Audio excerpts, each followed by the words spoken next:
여러분 안녕하십니까? 저는 앵콕학원 국어과 김건용 선생님이라고 합니다. 제가 이 여러분 앞에 서게 된 이유는 바로 요번에 시험을 보게 된 고대부고 재학생들을 위한 중간고사 분석 영상을 위해서 이 자리에 서게 됐습니다. 사실 고대부고 중간고사라고 한다면 이 근방학교에서는 굉장히 쉬운 편에 속해요. 쉬운 편에 속하는데 아무래도 여러분들이 조금 시간은 많이 지났지만 그래도 이제 기말고사가 다가오고 있잖아요. 그렇죠? 기말고사를 대비해서 어떻게 우리가 시험 준비를 해야 될지를 중간고사를 통해서 한번 알아보고 죄송합니다. 중간고사를 통해서 한번 알아보고 그래서 중간고사를 통해서 우리가 기말고사 어떻게 대비를 해야 될지 이런 것들을 좀 알려드리기 위해서 이 자리에 섰습니다. 자, 그래서 바로 본론부터 들어가시죠. 고대부고 재학생을 위한 국어 설명회 바로 시작하도록 하겠습니다. 자, 문제 4개를 이렇게 제가 직접 갖고 와봤어요. 이 문제는 전부 다 실제 요번 중간고사 때 진행이 됐던 시험인데 보시면 1번 문제라든지 4번 문제, 14번 문제, 9번 문제 뭐 이런 것들 전부 다 기본적인 내용이 숙지가 되어 있는가를 물어보는 문제입니다. 그냥 다시 말하면 학원을 다니지 않았더라도 그냥 학교 수업을 충실히 들었거나 아니면 글의 내용을 우리가 충실히 읽어내가지고 여러 번 읽은 학생 그리고 이 글의 내용을 조금 숙지한 학생들이라고 한다면 무난하게 풀었을 문제다라고 보시면 되겠습니다. 물론 학원의 도움을 받으면 많이 도움이 될 것이고요. 특히나 이런 1번 문제나 아니면은 4번 문제, 그 다음에 9번 문제, 14번 문제 전부 다 자습서에 있는 표현들을 그대로 사용한 면이 있어요. 그래서 만약에 혼자서 공부했더라도 만약에 자습서를 공부를 했다고 한다면 별 무리 없이 문제를 푸실 수 있었을 것이다. 특히 1번 문제 같은 경우가 애들이 은근 많이 틀렸는데요. 제가 가르친 학생도 틀렸죠. 기다림의 시간을 비유적으로 드러낸 식으로 가장 적절한 거다라고 했는데 이 친구는 이제 기다림의 시간이 되어 있는 것만 냅다 고른 거예요. 사실은 비유적으로 골랐다라는 거에 조금 더 포인트를 둔 문제였음에도 불구하고 그런 부분은 약간 방심해서 틀린 친구인데 그런 거 빼더라도 그냥 기본적으로 자습서에 나온 표현이라든지 아니면 교과서에 나온 표현들을 그대로 사용하고 있다. 특히나 제가 밑에도 이렇게 정리했듯이 이렇게 적혀 있어요. 기본적인 내용 숙지가 되어 있는지를 물어보고 매우 기초적인 수준의 문제다. 고대부고에 실제로 매우 기초적인 문제를 물어보고 있죠. 더군다나 읽었다면 공부를 안 했어도 능히 풀 수 있는 수준의 쉬운 문제다. 다시 말하면 다른 학교들처럼 이상하게 구하는 문제는 일단 고대부고의 출제 방향과는 맞지 않는다라고 보실 수 있을 것 같아요. 자, 다음 거를 봐도 2번 문제 같은 경우 2번 문제, 13번 문제, 18번 문제 전부 다 서술상의 특징이라든지 아니면 내용 전개 방식들을 물어보고 있는 건데 이 내용 전개 방식 같은 경우는 아주 기본적인 문학 개념어들에 대한 이해가 되어 있는가를 묻고 있는 거죠. 요컨대 1번 같은 경우 반복과 대꾸를 사용해 리듬감을 나타내고 있다라는 말을 통해서 너 대꾸 알고 있니? 이런 것들을 묻고 있다든지 아니면 2번에서 음성 상징을 활용해 대상의 역동성을 드러내고 있다라고 돼 있을 때 너네 음성 상징어가 뭔 줄 아니? 라는 식의 선택지를 물어보더라라는 거죠. 뭐 13번도 마찬가지죠. 13번 같은 경우도 이제 수필 문제였었는데 그 교과서에 실려있는 우리는 어디로부터 왔는가라는 작품의 문제였는데요. 이런 4번 같은 문제, 삽입시를 사용해서 대조적인 내용을 자연스럽게 연결하고 있다. 이런 식의 발문, 이런 선택지 같은 경우를 너네가 잘못 나와 있는데 이런 것들을 골라낼 수 있니? 이런 문제를 내고 있더라라는 거죠. 뭐 18번 같은 문제도 역시나 마찬가지인 거가 되고 있고요. 그래서 제가 이렇게 정리를 했어요. 기본적인 문학의 특성을 잘 알고 있는가를 물어보는 문제다. 그래서 기본적인 교육과정의 학습 목표 성취 여부를 물어보는 난도의 문제다. 다시 말하면 교육과정에 굉장히 충실한 문제다 이거죠. 그러니까 막 이상하게 변별을 가르기 위해서 억지로 이상한 문제를 출제하는 건 아니고 너네가 진짜 기본적인 국어의 기본을 알고 있니? 라고 하고 있는 고등학교 1학년 과정에 충실하게 출제를 하고 있는 문제라고 우리가 생각할 수 있겠습니다. 다음 문제들도 이제 이런 것들은 이제 모의고사 지문들에 있던 문제인데요. 이런 문제들 같은 경우도 별로 어렵지 않습니다. 어렵지 않고 실제로 읽어내면서 당연한 것들을 이렇게 문제를 출제를 했다. 그래서 저도 이렇게 설명을 해놨습니다. 모의고사 지문의 문제들도 어렵지 않고 물어봄직한 질문들을 물어봤다. 다시 말하면 이 작품에서 응당 물어봐야 될 것들이라고 보통 평가받는 것들 있지 않습니까? 예를 들면 이 지문에선 이 내용이 핵심이다. 아니면 이 지문에선 이런 것들이 보통 출제 포인트가 된다라고 했던 거를 아주 무난하게 출제한 부분이라고 볼 수 있겠습니다. 물론 보기 박스들이 이렇게 나오긴 했지만 보기 박스들의 내용도 그렇게 학생들이 접근했을 때 어렵지 않은 그런 부분이라서 문제 푸는데 사실은 그렇게 어렵진 않았을 거예요. 동시에 실험적인 문제 경향은 전혀 출제되지 않았다.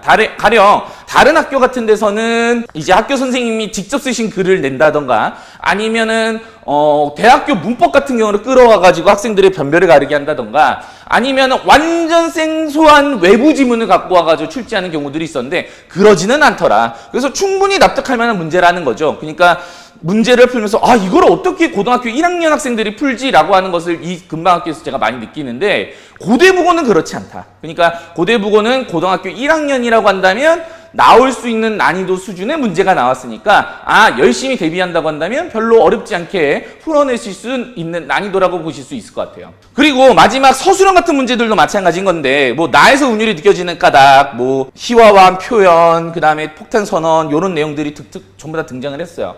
이 서술형도 전부 다 학습활동 위주에서 나왔고요. 3번 같은 경우는 이제 모의고사에서 나왔는데 모의고사에서도 폭탄 선언한 2가지 이유를 완결된 문장으로 서술해라라고 돼 있지만 실제로 전후 맥락을 읽어보면 충분히 어떤 문제인지 맞춰낼 수 있는 그런 문제라고 보시면 되겠습니다. 다만 고대부고는 이제 앞에서도 살펴봤듯이 객관식 문제들이 좀 쉽죠, 그렇죠? 그러다 보니까 이제 1등급에서 줄 세우는 것을 이런 서술형 문제에서 많이 나누더라. 서술형 문제에서 요런 1번, 2번, 3번, 4번을 자신들이 의도한 문제에 대한 답변으로 쓰지 않으면 감점을 많이 시켜요. 그래서 이런 부분에서 아마 소소한 감점이 당했을 가능성은 좀 높지만 그래도 내가 공부했던 문제에선 내가 공부했던 지문에서 충분히 풀어내실 수 있는 정도의 난이도였다. 1번하고 2번하고 4번 같은 경우 뭐 특히 1번과 또 4번 같은 경우는 학습활동에서 주로 출제가 했는데 학습활동에서 출제된 그 기조를 그대로 유지했고요.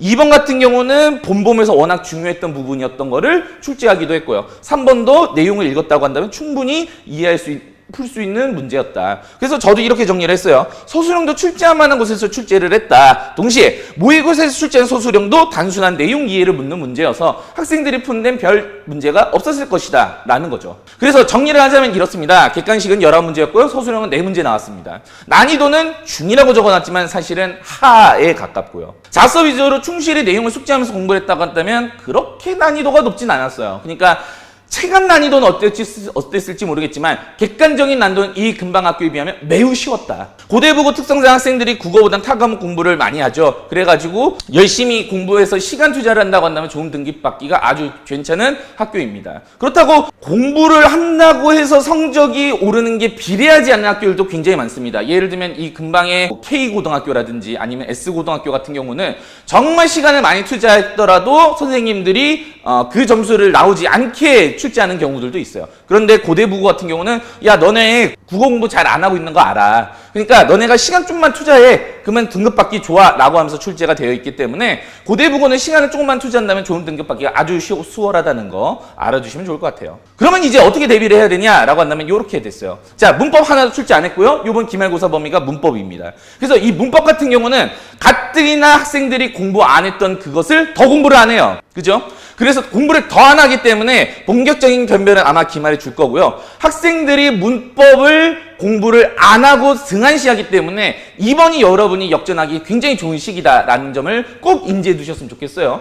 혹시나 중간고사를 잘 못 봤던 친구들도 기말고사를 잘 보게 된다면 등급 역전이 충분히 가능하다라는 점.